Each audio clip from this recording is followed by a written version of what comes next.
Good evening, everyone. My name is Maggie, and on behalf of Book Soup, I'd like to thank everyone for joining us for our virtual event with Melissa Broder discussing Superdoom selected poems. We're so excited and grateful that our bookstore can continue to bring authors and their works to our community during this time. We'll be hosting more virtual events in the near future, and you can learn about them on our website, booksoup.com, as well as our social media at BookSoup. Our next event is tomorrow, August 11th, with Jacob Soberoff in conversation with Alicia Menendez, discussing Separated, Inside an American Tragedy. Support our bookstore and our authors and purchase a copy of tonight's featured book. Just click the green purchase button that reads Superdoom directly below the viewer screen. The link will redirect you to our website where you can continue your checkout process. Tonight's books will come signed or with a signed book plate. We're selling digital audiobooks and ebooks through Libro FM and Kobo for those who are interested. If you'd like to ask a question during the event, please click the Ask a Question button at the bottom of the screen and type in your question. Please do not use the sidebar chat to ask a question. A little more about Melissa. Melissa is the author of the novels Milkfed and the Pisces, the essay collection So Sad Today, and 5 poetry collections, including Superdoom, selected poems, and The Last Sext. Melissa has written for the New York Times, Elle.com, Vice, Vogue Italia, and New York Magazine's The Cut. Her poems appear in Poetry, the Iowa Review, Guernica, Fence, and others, and she's the winner of a Pushcart Prize in Poetry. She received her BA from Tufts University and her MFA from the City College of New York. Without further ado, I'm going to turn the camera over to Melissa. Enjoy the presentation. Thank you. Hi. I was going to do a candlelight reading, and then I forgot that the sun wouldn't be set in Los Angeles. So, but it's a dog reading. I've got Pickle. So there you go. All right. Thank you so much to Book Soup for having me, and to Tin House for making a beautiful book. Just a little about Superdoom. It looks like this. It's like a greatest hits. Think of like Fleetwood Mac greatest hits. 3 of my books are out of print. I like calling them cult books. I don't know if they really are, but I like the idea of having a cult anything. And so they're out of print. And so this is like the best of from those, and then the best of from Last Sext. So I think that's all you need to know, really. Okay, I'm going to read some poems. I'm going to read some poems, take some questions, read some more poems. Pickle is very unimpressed. He's on my lap.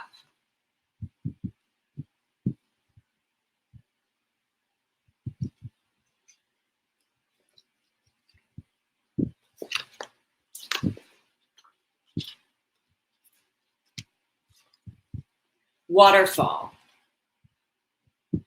The most romantic thing a human being can say to another human being is, "Let me help you vomit." No human being has ever said this to me, and I keep going to God too clean, as though God is frightened of muddy feet. If I am missing a hairpin, I don't go at all. Please describe your vomiting. It is like a psalm to me, a place where wilderness might be new. Other people's dirt makes a lovely frock. Grant I be forgiven in the gush.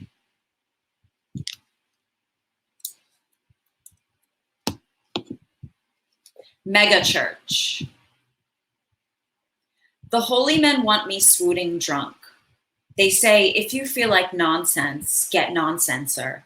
If you feel bananas, make a sundae already. Oh, I do. I want holiness to meet me halfway. Meet me easy, like a tugboat on glitter water. Hotel music, ultra gloss. So easy to fall in the water. How easy these holy men come on. Bodies of soap with pinwheel erections. They eat hamburgers effortlessly. Only some have hips. It is movie night in their church in America. A crucifixion movie? No, a movie about love. They offer me mega cokes with rum. Rum will make the movie more romantic. I cannot say I am undrunk. How I got to be undrunk, not here. Boredom is going to get crucified here. The whole church is beeping. Glitter water, glitter run, even my nail polish beeping.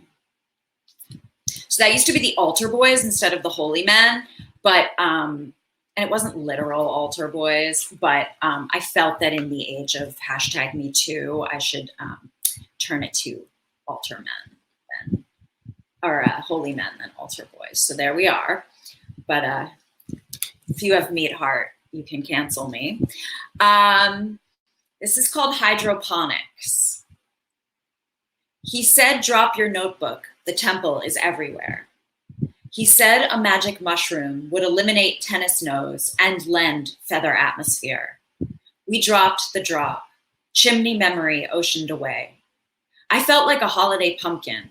We were very sweater, holding thicket vigil until plants curled. In a different version, we remained in the rift between breath and vision, and were still under that flap. In this version, we exited to confront a restaurant. I got touchy about ranch dressing. He knew how to take a staircase from stem to lesson.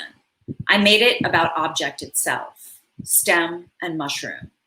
I couldn't stop collecting spores. I was shoehorning stamens into a container, trying to architect the whole diorama. My arms were like cupboards. I wouldn't let go of the pipe. He pointed to the staircase and I said, ethanol.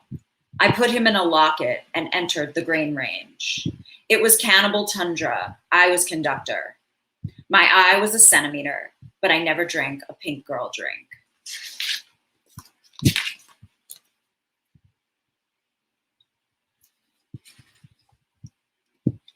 Bye. Bye. Pickle's like growling. When I die, I regret the dieting and literary theory. I am just, oh my God, one raspberry left. Strange how we had different experiences. I would love to have handed you toilet paper under a stall door. I was thinking with my head and forgot about my hands. I also regret the obsessing over ragged scenes. Funny thing is, sometimes the obsessing called attention to itself doing it, while it did it. I guess we could have gone naked. Do you know the story of Helen?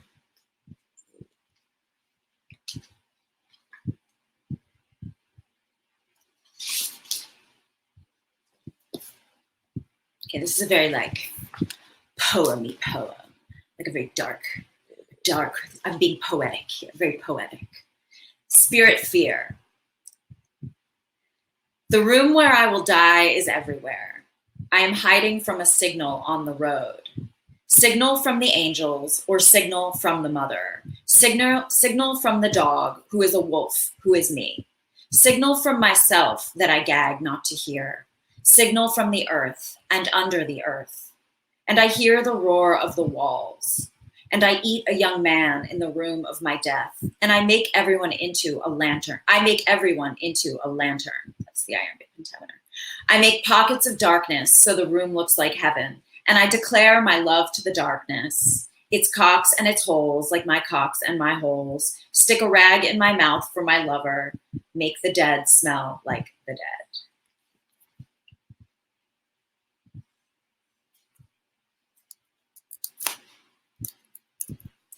Lunar shatters. I came into this world a young man. Then I broke me off. Still, the sea and clouds are Pegasus colors. My heart is Pegasus colors, but to get there, I must go back. Back to the time before I was a woman, before I broke me off to make a flattened lap, and place thereon a young man, where I myself could have dangled, and how I begged him enter there, my broken young man parts, and how I let the mystery collapse with rugged young man puncture, and how I begged him turn me Pegasus colors, and please to put a sunset there, and gone forever was my feeling snake, and in its place dark letters, and me the softest of all, and me so skinless I could no longer be naked, and me I had to de-banshee, and me I dressed myself. I made a poison suit. I darned it out of myths. Some of the myths were beautiful. Some turned ugly in the making. the myth of the slender girl, the myth of the fat one, the myth of rescue, the myth of young men, the myth of the hair in their eyes, the myth of how beauty would save them, the myth of me and who I must become, the myth of what I am not, and the horses who are no myth, how they do not need to turn Pegasus. They are winged in their unmyth. They holy up the ground. I must holy up the ground. I sanctify the ground and say fuck it. I say fuck it in a way that does not invite death. I say fuck it and fall down no new holes. And I ride an unwinged horse, and I unbecome myself, and strip my poison suit, and wear my crown of fuckets. The thing about the crown of fuckets, I don't always get to wear it. It's pretty rare. Usually I don't have the crown of fuckets on. I would love to always wear the crown of fuckets, but I'm just too self-conscious. But it would be nice. One can dream.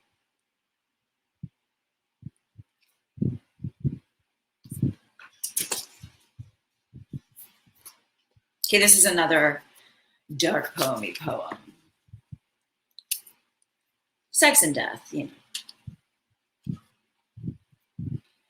Necroglow. Wreck my temporary wrists in the white of the sun. The sun says it is happiness, but I get colder. And everything becomes a stairway to a hospital. And I from self to nature, back to self. And dark is the dark of having to be a body. Day life in the boneyard, not my own. The cruel of the mind in the sack of the having to die. The sunlight laughing in my face because it knows. And everything goes tone deaf when it is born. Deaf to the howls of the other side. Blind to the sane of the dead and dying. Sand on the mirror from my last life. Go there, honey, go under the ground. I who never wished to be free. I see freedom and I am mourning the shadows of boys in the sun. They are forever and I am melting. Maybe I can be here just this once. Maybe I can eat the part that is dying. Maybe I'll shit out the minutes. I have been waiting to be split open. I wait for words from the other side. Wings should reveal themselves big and kind. Everyone is crying really hard. Okay. This is called Man's Search for Meaning. And this was a poem that actually was my first time I was ever connected with Tin House because the magazine published this and I was very excited. Yeah, this is about having an insatiable spiritual hole inside you and trying to fill it up with outside shit that just makes it bigger, basically. Man's search for meaning. There is a lot of love and then there isn't. Then there is. I look to the shit doors for love because they glitter. Oh, the glittery shit. So much more magnetic than what I have inside me. Inside me is more shit, but not glittery. Though below the shit is maybe a fucking temple. And when one shit door closes, you must build another shit door from the dregs of reality and shit mind. Oh, bless those dregs with fantasy, and therein lies your glitter. Yes, bless that glittery shit door. So much like the first door. But this door will be different, really. Infinite shit doors, if you want them, really. I want them. Okay, we're gonna say goodbye to the pickle portion of the evening. Bye, pickle.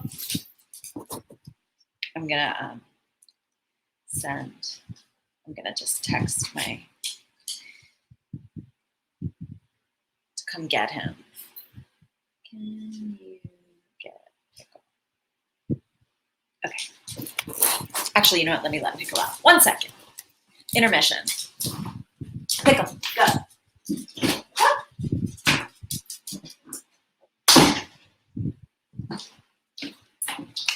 Okay.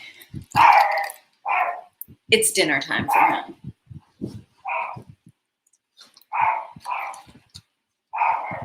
Okay, so I'm going to read a few more and then we'll do some Q&A and then I'll read a few more and we'll see what's happening. This is called Boring Angel.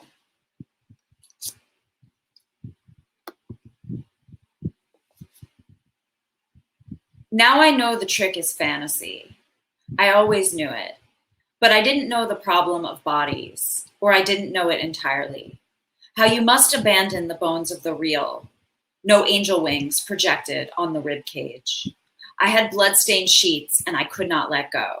I noosed myself on them in the woods and hung there for 18 days until I myself became an angel.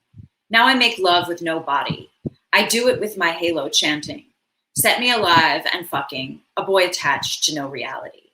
He who needs no milk or punishing. He who will never abandon. How I love my celestial being. He who will never corpse. We are only air, my seraph boy and me, fucking with no eyes and flying. So that was a poem. I wrote this series. One O Tricks Point Never had this album years ago called, I think it was N+7. And so I made a series N-7, and each song was inspired, or maybe it's vice versa. Maybe his was N-7 and mine was N+.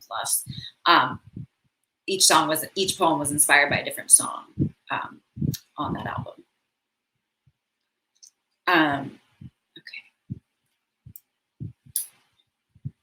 We'll go back to Scarecrone. Scarecrone's my favorite book I ever published. The St. Francis prayer is a tall order. Mostly it's hard to believe what matters is in your heart. I'll remember for an hour. I'd like to tell God what God's will is. I'd like for God to make God's tongue really fast and gentle on my, I am sorry if this isn't scripture. I tried, I'm tired, and I ate up all the begats. To be a saint is to be courageous about the pursuit of what? I have a pretty mouth. Meet me at the black clock.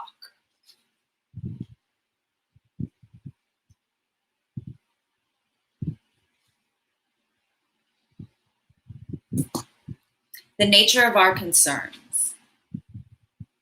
This is a fire of learning to die. Fuel the fire with no objects specific to one generation, just a pyre of sitting in the collected whispers of all who have lived. Allow them to frighten you with their having passed and still keep sitting. Don't reach for any clothes or tattoos. You are always naked anyway. And yes, you do have angel wings that grow heavy with love sometimes. Love is all the time if you are quiet. How much are you quiet?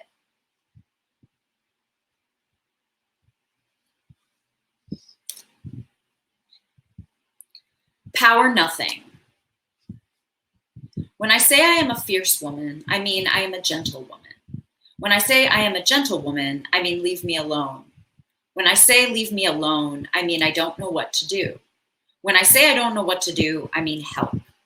When I say help, I mean I believe in something bigger. When I say I believe in something bigger, I mean because I want to. When I say because I want to, I mean because I need to. When I say because I need to, I mean to live.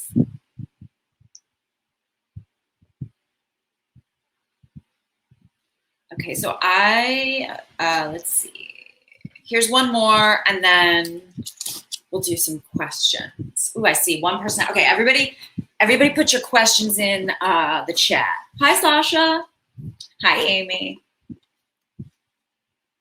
Even if you don't have a question, just make one up so that I have something to, because I have 39 minutes, and you're going to have to listen to poetry for the next 39 minutes if you don't ask questions. Okay, the great. Not that we don't all love poetry. I love poetry, but, you know, it's good to break it up. The great. This is a conversation. I am conversing with the great. Though I know no perfect talk exists, and if it does, I will never talk perfect. I talk with snow in my mouth. I talk with snakes in my mouth. There are many greater mouths than mine. Can we still be friends? Volition me to the great. I seek in garbage doors. This strange seeking is not without reason, for the great has made a million dark and slimy charms. My palms are full of slimy cargo. I am carving my way to the great. I am carving through my slimy body. When it breaks, the great floods in. So let's see. Questions. What helped you find that you could exist without the assistance of drugs? Good question. Well, you know, living in reality has never been my first choice. It doesn't come naturally to me. And so it's hard for me to be out here alone, if that makes sense. You know what I'm saying? Like, it can't just be me and the universe. Like, I need something to break it up. So I had to find a way to live without the assistance of drugs. I'm not anti-drug at all. I think that, like, if you're not an addict, like, I think drugs are awesome. But unfortunately, I'm definitely like an addict. Like, I can get addicted to like bees. Like I can get addicted to like crystals. I can get addicted to plants, because it's not the what, it's the how, right? So like, there's very few things on this earth that I haven't like bottomed out on. The story of how I got sober is in my book, So Sad Today. But basically, I had help from a merry band of like-minded souls. And I couldn't do it without, those who aren't also alcoholics and addicts and also sober. I'll say that. I don't usually talk publicly specifically about that any further, because I never want it to be like, I never want my ego to be involved with like the thing that kind of saved my life. So I don't really like name it, but you can always email me and I'll always tell you individually more about that if you are interested. But yeah, I couldn't do it alone.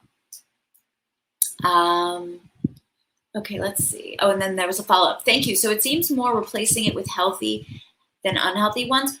I'd say that it's not relying entirely on myself. It's not, and finding something greater than me to help get me through. And I will say, so I got sober 16 years ago, and the first year of my sobriety, I didn't write anything. And I wondered if I would ever write again. And I was actually scared of, I definitely believed, I had that whole like mythos of like I was like really corny. Like I was very like, yeah, like Jim Morrison knew what was going on. And like, I was very I really believed in that ideal of like the fucked up artist, and the thing is it's not good. For me, like the amount of time that I would stay fucked up, you really can't get a good sense of your work that way. Like stuff seems good, and then the next day you're like, what a piece of shit, So sobriety's actually been great for my writing. I don't think I'd be, I mean, yeah, there's no way. But that's just me. Like I said, I'm not anti-drug for anyone else. Drugs are great if you're not an addict. Okay. Have you been inspired to write much this year? Yes. So I'm working on a new novel. So first of all, I should also say that my novel Milk Fed just came out in paperback. So if you've been interested or curious about that book and you've been holding out, I'm a paperback person myself. I enjoy a nice paperback. Paperbacks and audiobooks. I don't like hardcovers or ebooks. I don't not like them, but I'm a paperback and audiobook person. So I will say that.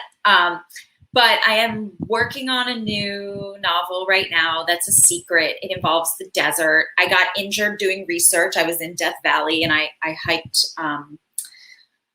Well, I'll tell you about that another time. But it's exciting because you're like living the plot, I was like, oh, fuck, I'm never hiking again. Why did I do this to myself? And then I was like, oh, wait, actually, a plot has just come into being. Yeah, I slid down a rocky face of a thing. But yeah, I have been inspired. I have been inspired to write. I put a lot of pressure on myself, and I would say that it would be nice to be productive from a place that's not the fear of not creating. But thus far, I have not experienced that, but we'll see. But I get really cagey if I don't make stuff. And I would definitely say there's no way I could be sober without writing. I need to like I said, I need something else on this planet. You know, I'm very itchy. I'm like an oyster. I'm like an oyster with sand in the shell. And so I don't know, it just, you know, I emit a milky substance to make it more comfortable. And occasionally a pearl comes out, or it makes a pearl. Okay. What is it about Scarecrone that makes it your favorite? So I talk about this in the introduction to Superdoom a little bit. So poetry doesn't make it rain. And so I became a working writer in my 30s.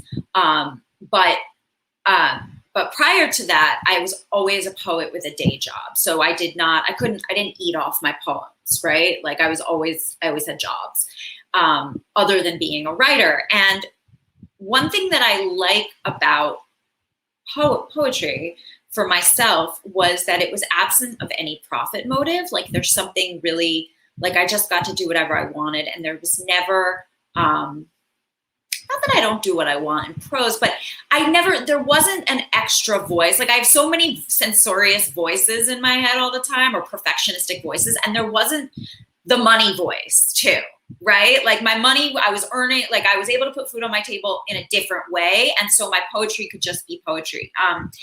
And Scarecrone, I feel like, was when I started writing Scarecrone, I felt that I was experiencing a shift. Like I did do an MFA. It took me 8 years to do it because I did a really cheap school and I took one class a semester, and where the place I was working would pay for like $1,500 a year or something in tuition reimbursement. So I just would take one class a semester and like did it really slow. But I'd say my real MFA was the internet for sure. And at that time I was like really involved with the HTML giant community, many of those people I'm still friends with today. And I feel like I was learning a lot about what language could do. I was just thinking the other day how much the writer Blake Butler actually really influenced my poetry. Yeah, so it was a really exciting time. And I just really like how Scarecrone came out, you know, and it's out of print now. So, but now it's back in here. I have like hair gel all over the cover, or hair product all over this. I don't know if you can see. Okay. What's happening with your other novel?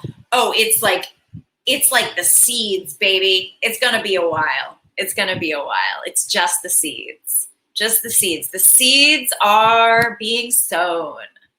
We'll see. And also it could be bad. So I don't know. They may never see the light of day. Okay. I love the name of this collection. How did you come up with it? So, okay. So I'll read it in a little bit. But so Superdoom is the name of a poem that was, I think, in Meatheart. Yes.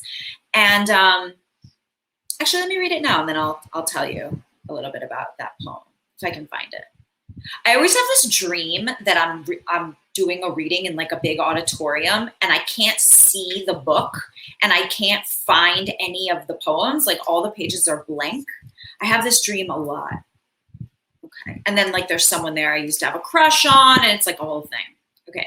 So I'll read you Superdoom, the poem, and then I'll explain to you where I got the name or how I came up with it. Superdoom. There are 200 flavors of panic. The worst is seeing with no eyes. Cowboys call it riding your feelings. I call it Superdoom. On April 5th, I was 98% alive. I saw my blood sugar at the mall and spilled into a hall of numb light. The earth kept coming and coming. Every human was a baby, puncturing my vehicle. I tried to stuff a TV in the hole where prayer grows. A salesman prescribed Zen. I said, "How long have you been alive?" He said, 6 minutes. So, all right. So this poem I wrote when I was going through a pretty bad cycle of anxiety and having a lot of panic attacks. I've had a few of those in my life.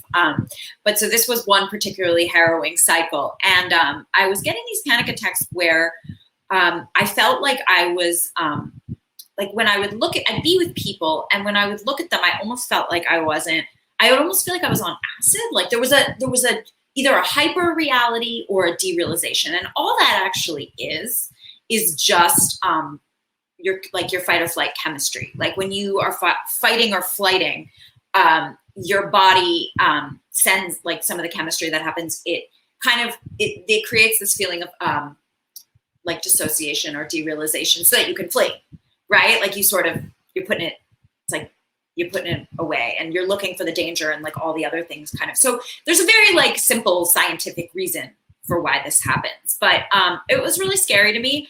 And I also was feeling a pervasive sense of doom. And that a feeling of bottomlessness. So the earth kept coming and coming.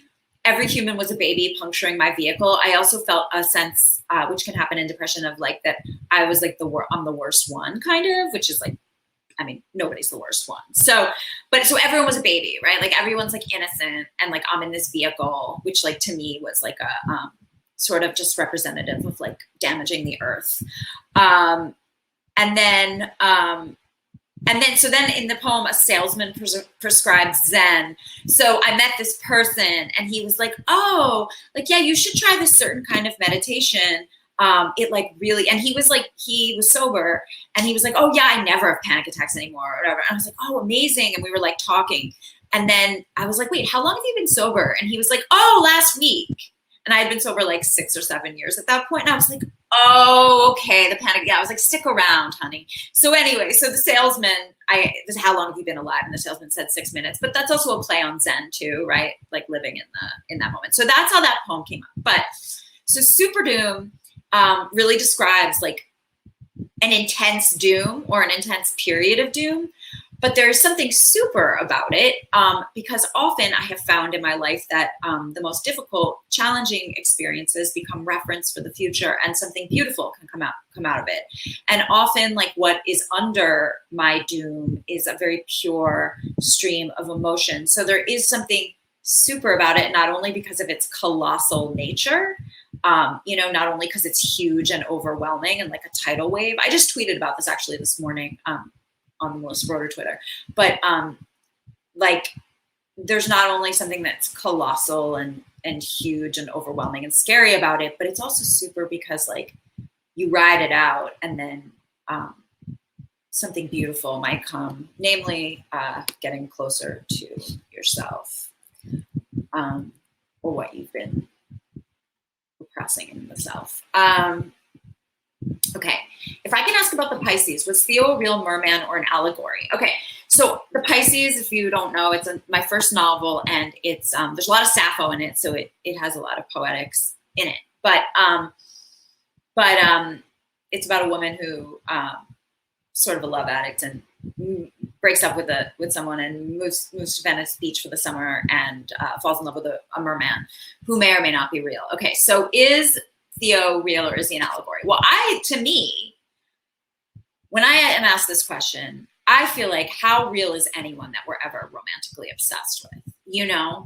Like, so how clearly do we see how real is anyone we're ever romantically obsessed with? That's what I'll say about that. And then I really believe beyond that, it's really up to the reader to, like, he's real to Lucy. Lucy's the protagonist. He's real to her. So he's real. But, could also be an allegory. Yeah, so that's what I have to say about that. Oh, my necklace says Nikki. It was, it's my husband's name. Okay. How do you feel when a poem is done? That's a really good question. So when no line jumps out and annoys me over time. And that's the same as with prose. When it gets very quiet, when nothing sticks out. And also I would say that there's a kind of truth that I read for. And it's not a truth like a literal truth or a linear truth. It's like a bones truth. Like I'm not trying to get anything past anything. And I guess what I mean by that is like, I'm not cheating with the language. I'm not like forcing, and in prose writing, there's always like these ligaments, the fucking ligaments. Okay. Because like you imagine you're going to write this novel and you never think about the ligaments. You just think about the inspiration and the exciting parts. And then you're stuck with these ligaments, these transitions, and those are always so hard. And so when those get quiet too, like, and when I mean, I don't know how to describe quiet, just like I'm saying, I'm like, what do I want to, okay. So my dad died May 30th, and this book is dedicated to him. I had forgotten how filthy a lot of the poems were when I dedicated it to him, but it doesn't matter. It's the thought that counts. I loved my dad very much. And my dad, when he would help me with writing in high school, he would always say, all right, what are you trying to say here? And I actually think that's wonderful advice. Poetry is different because I don't always know what I'm trying to say. And I think that's great, like dwelling in the mystery, because I'm not trying to say something from a place of knowing. And I do think prose too, you have to leave room for the mystery. But when I'm struggling with a sentence, I hear my dad's voice and it's like, what are you trying to say here? So shout out to my father, who means a lot to me, and who he would read all my poems and didn't understand them. Okay, let's see. In both your poetry and your prose, you're able to capture humor in the angst. For lack of a better way to phrase this question, how are you able to achieve that balance?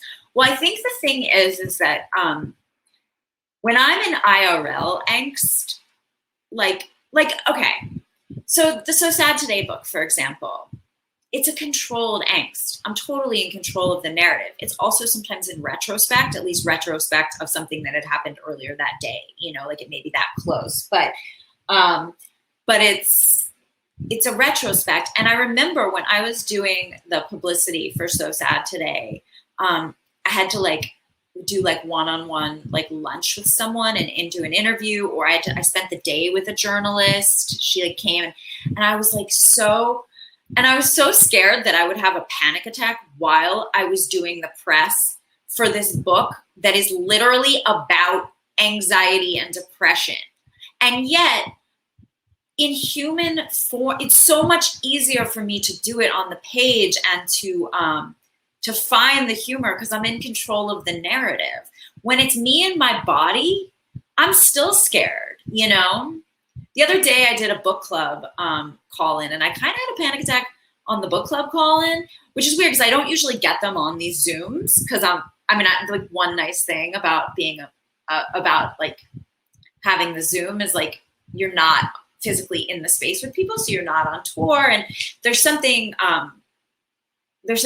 bad and good for my anxiety about that. I think it's bad because then I'm well, what about when it goes back to IRL? But it's good because I feel like safe, I don't have to fear. And so that's all it is, right?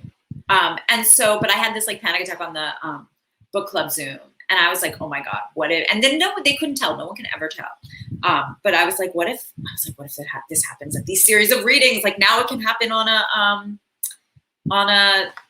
Zoom event. But then I don't know. But it's Superdoom. I'm writing all about this stuff, but somehow it feels so much more vulnerable when it's in real time. Writing, there's that control, the narrative, and I can see the humor in it.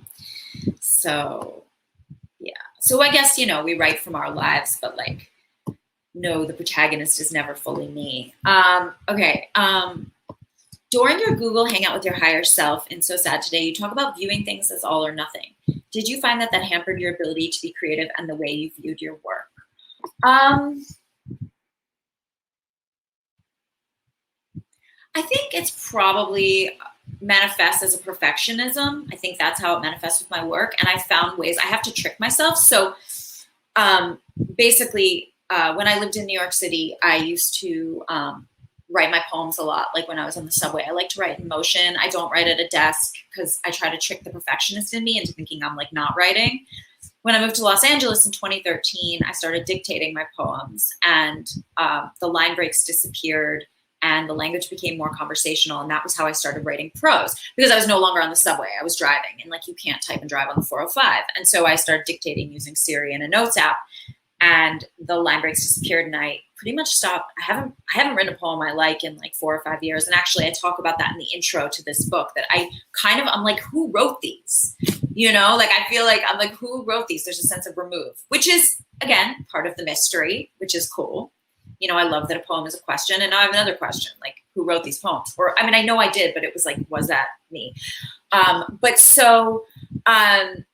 So I think, yeah, so nonetheless, now with prose, I always dictate my first drafts. And I think that is a response to my all or nothingness, because I really do have to trick myself into not being a perfectionist about my first draft. But then I think the perfectionism, the all or nothingness really comes in handy because, you know, as a poet, one of my favorite things as an obsessive person is combing over and over and over and over and over a poem, like with a fine tooth comb, and it's this small space, maybe as a Virgo too. I don't know, whatever. I just love it. And I feel like now I do that to my prose too. I like, I don't know, what did Nabokov say? Like torture the sentences or torture your reader. Okay, so Justin asked, Melissa, can you read the poem Last Sext and talk about it a little bit? Yes, so let me find it because I didn't flag it. So I'll read that, I'll talk about it a little, and then I'll read a few more poems, and we can call it a night. If I can find it, it's in here somewhere. Hold on. Talk amongst yourselves. So this is the titular poem from the book Last Sext, which I also published with Tin House, and is still in print, but some of kind of my favorites from that book are in here. Here it is. Okay. Last Sext. Am I crying on Coal Mountain? The sky is a funnel. I want it. I want to be sucked by the moon, or needled into the night, or into the eye of a cock, of a boy with a mouth like mine. And together we enter a door in the sky, which is one door, but all doors. And the breath there is his, but mine. And the truth in the door is many, as the truth on Coal Mountain is many, but also one truth alone, a truth I have felt since always, before the time of the cock. Do I point to it from my sick bowl, perched high atop Coal Mountain? And I can never say its name as I gape into the dark and see the jaw of a boy reflected in my sick bowl, my bowl of gristle and blood, my thoughts of bellies and sighs, and how to cut me out of me, the vine of the mind and the heart and its sword, and the smoke of the coals in the dark, and his hands on my dress and his mouth on my death, and the bites of want in the dawn, when the boy disappears with the sun, how his body becomes a soot, and his semen dissolves in the wind. I didn't remember semen being in this poem. Okay. And his semen dissolves in the wind, but his shadow remains on Coal Mountain. Am I mine? I was like, oh, where did that come from? I don't remember there being any semen in there. All right, so it's fine. I just didn't remember doing that. So Coal Mountain in this, all right, so Last Sext. So it's the idea that it's like about addiction, I think, to an extent, and like the idea that there can be a last anything, you know? I always sign the, when I sign these books for people, I always write, there is no last sext, because there is no last sext, right? The last sext, if the last sext wasn't the last sext, if the last sext is the next sext, there's still going to be a lot more sexts. So, and this is definitely a poem about looking outside of oneself to another person to feel okay, an okayness that probably can only ultimately come from nothing tangible or no one tangible. But of course, we're humans, so we rely on all kinds of, as I said earlier, glittery shit doors. And I would say Coal Mountain is the place that you might end up the day after, like a rendezvous, when you feel like I always say one sext is too many and 1,000 are never enough. So like when you haven't gotten enough, when there's not enough, when there's not enough, the person is not providing enough love or attention or validation or romance or dopamine or limerence to like sate that hole within, which they're never going to do permanently anyway. But sometimes it's like the hole gets filled, and then like the next day, you know, the hole feels bigger because, like I said, nothing external can permanently fill it. So, yeah, so it's really just about being in that place, and saying, you know, okay, one more. But there is no one more. And, but also I think I have a lot of compassion for that. Well, namely because I've like gone through my, you know, I've always looked, I mean, that's just how I'm wired. Like whenever I find something that's beautiful or delightful or delicious or, induces dopamine, I'm always like, this is going to be the thing that, you know, this is the answer. And then it's like, not the answer. So, but I have a lot of compassion for it because it's like, I ultimately think what it is it's this desire for ecstasy and for more and for beauty. And that's not a bad instinct, you know, that's like a beautiful instinct. Yeah. So, you know, you're stuck on Coal Mountain again, but, you want that beauty, but you also know the beauty is probably going to put you back on Coal Mountain once again, or to keep you there longer. All right, so I'm going to read a couple more poems, and then I guess we'll call it a night. Thank you so much for coming. Thank you again to the people at Tin House for publishing this beautiful book. Here's my little promo. It's available from Book Soup tonight. And as is the paperback of Milk Fed, which really expands on more of these themes. I mean, I guess like writers write their obsessions, you know? So, okay. It just is a prose look at this stuff. So, okay. So this is called I Give a Convincing Sermon. Wait, did I read this yet? No, I didn't. Thank you. I give a convincing sermon. I say the body is a coat. It is a very dark and heavy coat, but worthless. Mother Mary nods from the pews. If I give Mary all my atoms, she will plant them in a garden where ripened women relinquish their bones to make room for littler women. It is dangerous to grow accustomed to a garden. Just when the flowers soften you, they disappear. Then you are a weepy fern among skyscrapers. I don't want my soul exposed like that. Neither can you make a garden stay. Don't even try. Every plot becomes a dark city over time. I have collected many dark ideas over time. I have so many ideas, they are a second coat.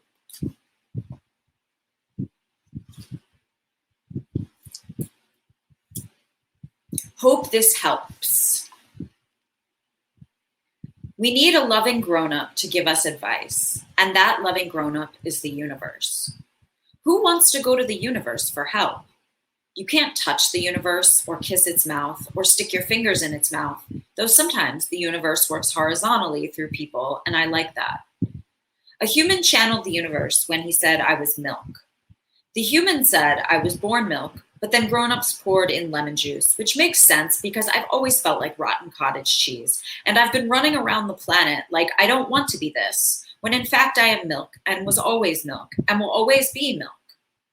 I don't think this is a story blaming grown-ups for the ways we are ruined. I think this is a story about knowing what we are up against, mostly ourselves, and what our essential consistency is, which in my case is milk, and in your case is milk. You are milk. You are milk. You are so milk.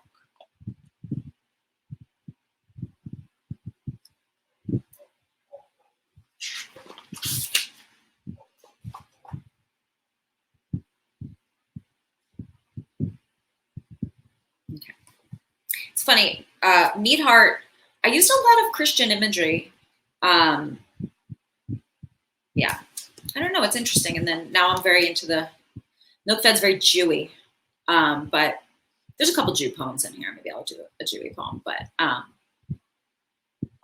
Judgment. When the preacher comes to town, I try to hump the preacher. I try to hump angels. I cannot untouch sublime beings. My guardian angels are mine and all for me. When they leak me. Still there are cracks between us, and you have to fill up cracks with candy. If I am not allowed candy, I use my body. If I am not allowed my body, I use the internet. Television is going to deliver me from the internet. The angels pray over my screens. My angels are probably lonely, also disillusioned with me. I have always felt the presence of a disappointed being. The preacher says I am not dead. I am definitely dying. I am already digging out of my coffin. I dress in cicada skins. I go bright blonde. Above me is the blonde angel Raphael, and I try to make the blonde angel French me. The blonde angel has a thick tongue. He wants to talk about healing, the violence no one has done to me. Every violence I have done to me. When I leak me. What was so hell that I violenced me, that I knifed the wounds into my wings? There were always beautiful horses. There were cracks in all the horses. When I stuffed their mouths with candy, they turned to rotten. I made candy luncheons in the pasture. It tasted very desire. I poured cherry soda into all my cracks. Tell the angels to give me sugar if they do not want to hump me. A supreme being should heal me, but only for forever. That poem's called Judgment. Thank you, Amy. I wrote that poem I used to have a poetry series called Polestar in New York. Shout out to Polestar at the cake shop. And they would often be themed. And one time we had a tarot themed, everyone wrote a poem inspired by tarot cards. And so the card I had was Judgment. So that's how I wrote that poem. Okay, I'm gonna read like two more.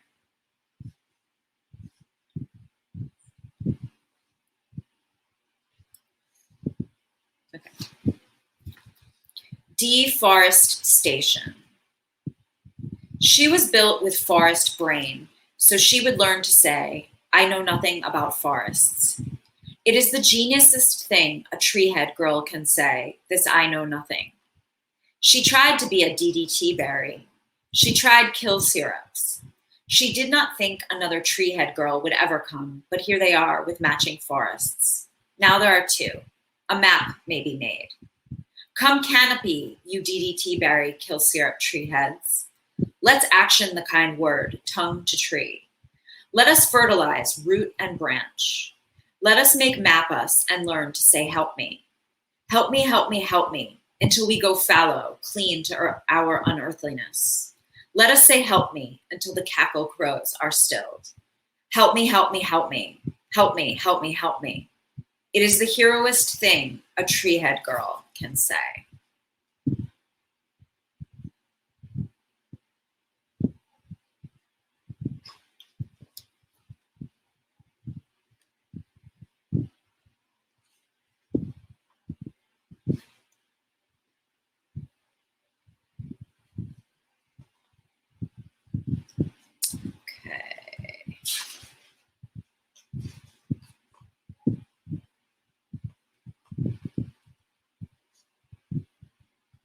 Okay, this is called When I Hear the Word Serenity, I Think Doped. I am told to sit and wait for it in the liturgy of moths, like there is even a choice, like if I called, it would eclipse my sad sack of dark words. No, it would not. No, it would not. Every time I called, it came, but not like a thunderhead, not the lasers I expected. Always people words or some piece of person ripped sideways, sideways spirit, below as above, and no one is watching, but please believe it cares. I must believe it cares and cares. As hurt dots the sod, let my tongue unravel to lick a milky cord.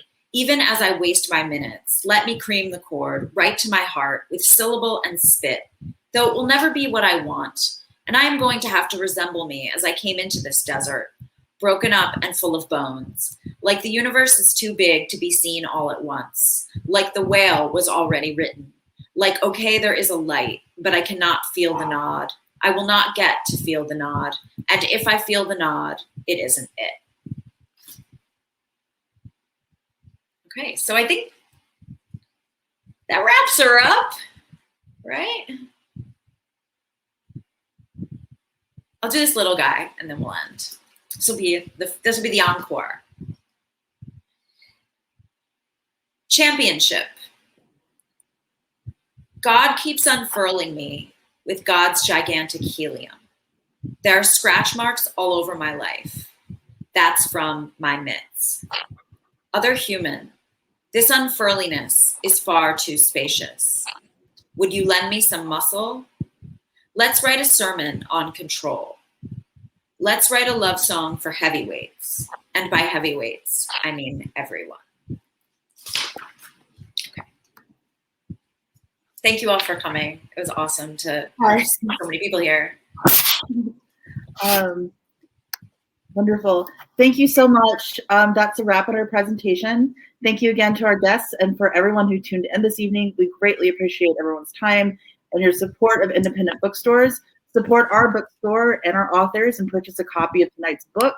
Just click on the green purchase button that reads Superdoom directly below the viewer screen. And remember, these do come signed. So get one as soon as you possibly can.